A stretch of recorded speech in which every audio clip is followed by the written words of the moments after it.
night around midnight, I got inspired to make a mask to match the Captain Marvel suit I made last year after remembering that I still had some scrap pieces of vinyl left over from the project. I started cutting out the fitted mask pattern I made a while back, sewed that up to get the base of my mask. Super duper easy. Now, onward to the details. I sketched out a design similar to her chest details that would fit the mask. Oh, and hello there. No, please don't lay on my fabric. Okay. Next, I transferred the part of the design that would have raised details onto fusible foam. Then, using an iron and presser cloth, fused the foam to my vinyl fabric. With right sides together, I sewed around the foam and turned the piece inside out. I drew guidelines on freezer paper for where the top stitching details would go.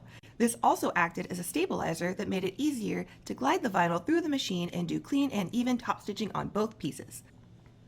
Now it's time to sew on some gold details, attach the vinyl sandwich foam to the mask, sew the mask together along with the lining, top stitch it again, one more line of top stitching, then add some gold trim to the edges to encase the elastic, and ta-da! Done! Be a hero, wear a mask.